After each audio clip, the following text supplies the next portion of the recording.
Welcome to the Boss Experience podcast. My name is Michelle Davis, and we're here again for a brand new season of the podcast. And I'm here with Shelton Marchman. And I'm super excited because this season is all about business planning. So a lot of the guests that I'll have on this season, that's the focus. We're at the top of the year, we're quarter one, and this is the time when what you do actually not just impacts this year, but the next year as well.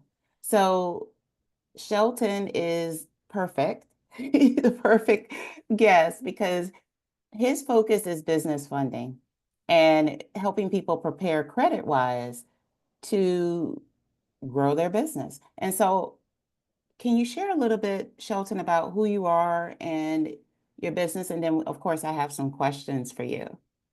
Yeah, my name is Shelton Marchman. I have been doing credit and collections for almost 20 years. So my business that I have is called Custom Credit Solutions, and we have focused on transitioning from helping individuals with credit repair to now also helping businesses with their finances as well. Because inevitably, during times when people were getting their credit scores dinged a little bit more by starting their business, we kind of figured out it was like, oh, we didn't know that market was out there. So now we're working on a lot of the businesses as well, finding funding, setting them up correctly, as their profile goes and their possibility of getting funding, seeing what it looks like for like an SBA loan or something to that effect, or if it's better to get them credit cards, just really figuring out that the proper way for them to get the funding they need and the amounts that they need.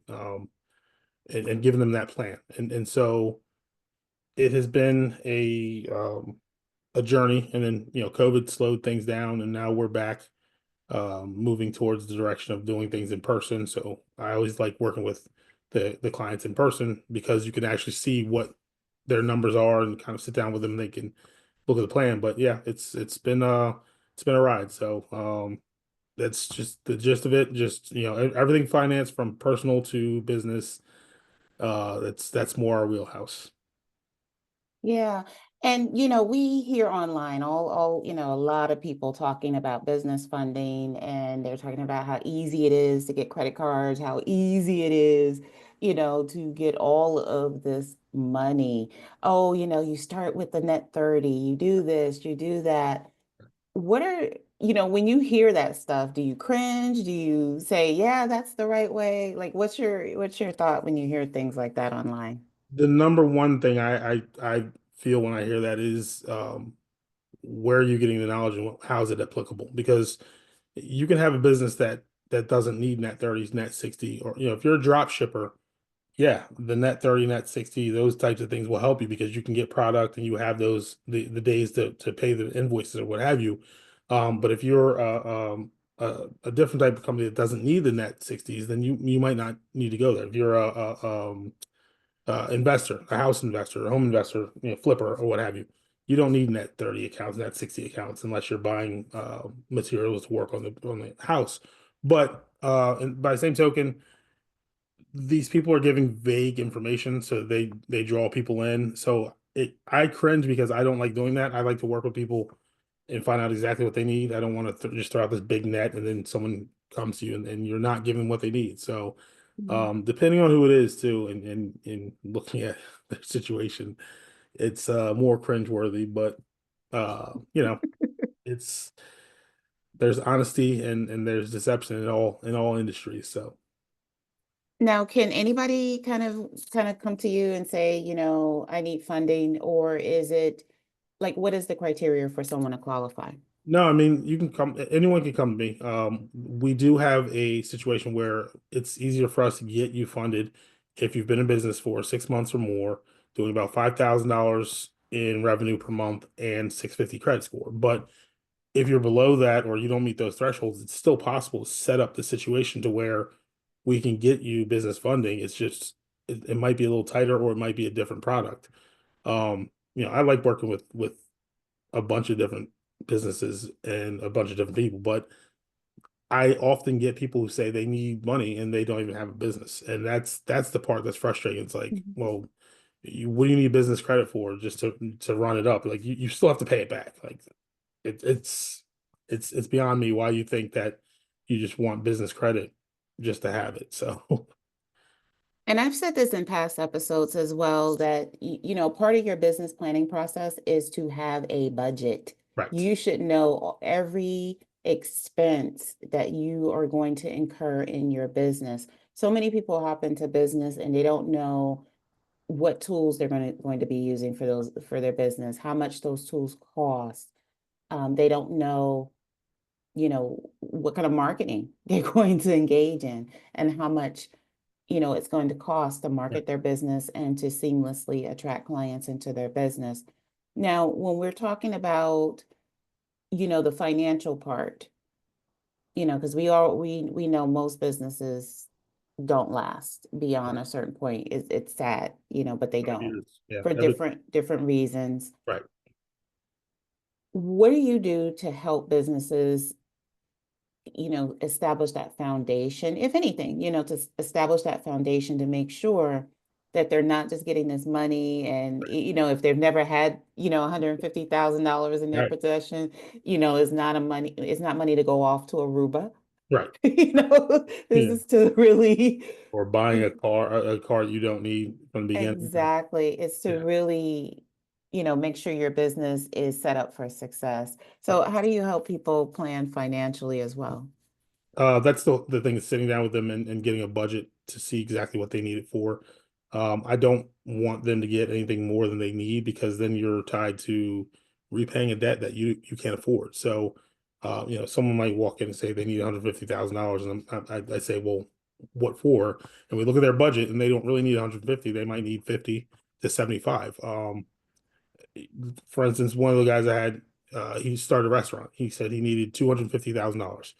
We streamlined everything and we figured out that he didn't need 250. He only needed about 125 to get everything started. So licensing, all the initial purchases and things like that that couldn't be done with credit. But then we also set him up with some of the vendors that provide the refrigeration and stuff like that so that he could have those with the 60, 90, 120-day net payments and things like that so that he could open the doors and then get revenue coming in before he had to make those first payments. Um, it really is sitting down with everyone and figuring out their individual needs because sometimes they don't even realize it because as a business owner that finance might not be your wheelhouse, so let's sit down and game plan it. But if you come in with you want to be a t-shirt company, you need $150,000 and all you have is one t-shirt you want to sell, there's absolutely no need. You have a product, you don't have a business. Mhm. So it's learning what each client needs and working from there. Right. What are some of aside from not having a budget, not having a business plan, are there any other common issues you see when people come to you? Not knowing the licensing that's required. Um, Mm, how to get an EIN, things like that. Getting your EIN is as simple as going to irs.gov, but these are things that if you don't want to do the legwork for them, either you need to hire somebody who can do it for you and put you in a position to move your company forward correctly, or you have to do the research. And so figuring out where that person is and what their ability is to do those things, it's imperative because I don't want to work with someone who wants to cut corners because if you're cutting corners early on, you're not going to make it. You have it's the odds are already stacked against you when you start. So if you're cutting corners, it's not going to last. So for me, it's a waste of time. If we work on a game plan and you decide to take step number 4, 5, and 6, but you don't want to do 3 and 2, then it's not much I can do. And then it's kind of on you at that point. So yeah, it's really figuring out where their shortcomings are, and helping them game plan because once they're in business, man, it's cool to watch them grow. It's fun to mhm. watch them grow, but and succeed. But it's those frustrating times when you get the clients who just don't know what they need. So What's a success story for you? Like when you think back, because you funded many businesses over the years, you've helped many business owners get the funding they need to, um, get it, start their business and grow their business? What's a success story that comes to mind? We had this the best one for me was it was a an M&A situation where merger and acquisition where he was a drop shipper and he wanted to grow. He knew the business like the back of his hand, but he didn't have the wherewithal to grow into a larger business without hiring on people. So we went and looked. I talked to a couple brokers and we found another drop shipper who was selling his business that was already established and he sold a different product. So we had them put together, got him the funding, and then he bought that business and then, you know, ate up. He just inherited the other side of the business that he was buying as well. So it doubled his revenue and he was I mean, he skyrocketed. I mean, he skyrocketed within a year and a half. He was doing triple the numbers he was doing before, and wouldn't be possible if he hadn't have gotten the financing because he was stuck in that wheel where I need to grow, but I'm not making enough revenue to hire people on. But by acquiring the other business, it just went just skyrocketed. So it was fun. That's awesome. Now, Shelton, you're located where? Where can people Delaware. find you? I'm in Okay. Delaware. Yep. Do they need to come to you in person to work with you, or can they work with you virtually? No, yeah, we can do virtual. I do like to do things in person as often as possible, but we can do things virtually. I've worked with California companies, one in Utah, actually two in Utah, Texas, New Orleans. So I've worked with a bunch of them, but I do like to hold events in person because it does give you that opportunity to sit down and see where their head is at and see if they're looking in the right direction. But if not, yeah, we can always do it virtually. You know, it's after COVID, anything's possible. Now, speaking of events, you have an event coming up in Delaware. Mhm. Can you tell us about that? We're going to be doing an event for the 7 steps to building your business funding, March 29th, and we will also do it as a webinar online. So, again, like I said, I prefer to have people in person, but if you can't make it, then we will record it as a webinar. You'll be able to follow up and have questions at that point as well.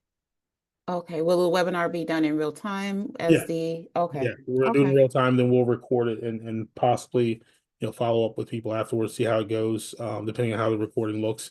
But we'll do the webinar in real time because we can answer questions while we have everyone there. I'm gonna have two other people from one specialist from M&T Bank and one specialist from the Small Business Development Center along with me. So even if I can't answer the questions or if it's something geared towards them, then we can work with them as well and have the individuals and the businesses glean some information from them that will help. Awesome. Now, so with that being said, if you want to get the most from the event, you obviously want to show up in Right. person because it sounds like that's going to be the only opportunity for people to ask questions, right? Well, no, they'll be able to ask questions inside the chat. Okay. But I do have to warn, and you know this, we've talked about this offline. I'm not a tech wizard, so Should just show up in person in right. Delaware. Come in person if you have questions, or yeah, we can always email afterwards. So Awesome. So speaking of, contact information, email, how can people reach Shelton, to get their questions answered about whether their business yep. can qualify? Because I work with a lot of coaches and, that's one group I often wonder about, what is the likelihood that they can get funding to grow their business? They can. The smartest thing to do with coaches, the ones who I've worked with, I keep telling them set it up as an LLC, number one, or an S corp. Number two is get the business. The actually should be number one is get the business banking account because if you're showing revenue as a business with an EIN, you can get funding. Even if nothing else is put in place, as long as you have those two things, you can go to a bank and say, "Hey, this is what my revenue has been over these last couple months," and they'll go as probably as high as 25% based on those numbers. But yeah, I mean the coaches that I meet, the number one shortfall for them is that they have everything still in their personal banking account, and Mm. they miss what they should be writing off, and they miss what should be a business expense and what should be showing is my growth to get funding, because they can get, credit cards, they can get personal loans and things like that. Well, business loans and things like that, so that it can fund the ad spend or the growth until they get to that level, or just float them until their invoices pay out. But it's everything. Every business can be funded as long as you can show the numbers. Some of them are frowned upon by the government, but every business can get funded. Yeah. And the key thing that we didn't mention is you want to get funding, you can incorporate into your budget, you know, training, coaching, so that you can grow because growth doesn't happen alone. And so if you're a coach, you're a SaaSpreneur, you're an entrepreneur, a service-oriented entrepreneur, I'm a business coach, you can get funding from Shelton and come work with me Yep. so you can learn how to properly set up your business and to grow. Yeah, So don't let money be the crux of you not moving forward in your business because it's out there. You just have to know how to go find it. absolutely. So how can people reach you, Shelton? You can email me at shelton@customcreditsolutions.net, or you can send an inquiry on the Samurai fundingsamurai.com. I'm sorry. And it'll actually walk you through the questionnaire as to if you need funding and things like that. And it'll come to us. We'll take a look at it, and we'll give you a call back, and then we'll set up a call and go from there. And once again, the event is going to be March March. 29th. Yep. In New Okay. York. Yep. What time? It'll be on Saturday it's March 29th. It's going to start at 8 a.m. Okay. Wow. You going on there? Yeah. Yeah. We usually do 8 to 5 Oh, wow. because the 7 steps involve, setting up your EIN, getting your email address and that type of stuff. And then also in between that, when we have the guys from M&T and the small business development speak, they speak about the funding opportunities that they might be looking at. So we like to give them the opportunity to meet with the entrepreneurs one-on-one as well. And so having the full day and providing lunch, it gives you a full crash course, and it's on the weekend. So it lets you shoot into that next week with a little more motivation to get started. That's So awesome. That's awesome. So with that being said, as we close out this episode, Shelton, what is one word of advice you want to give people moving into 2025? um Because we're push, moving fast. right. Yeah.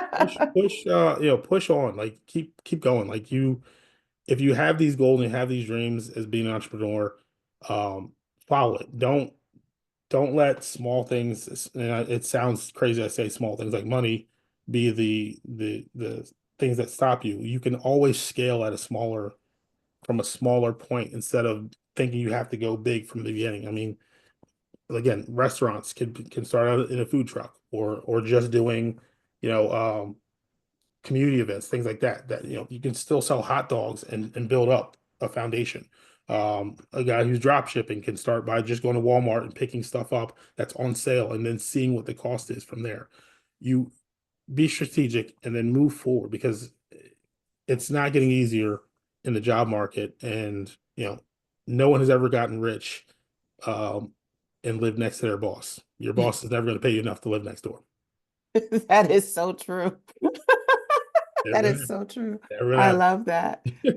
Okay, awesome. Well, thank you so much, Shelton, for joining me for the Boss Experience podcast. And thank you all for tuning into this episode. I hope that you will tune in to future episodes of the Boss Experience podcast. Take care and see you soon. Bye.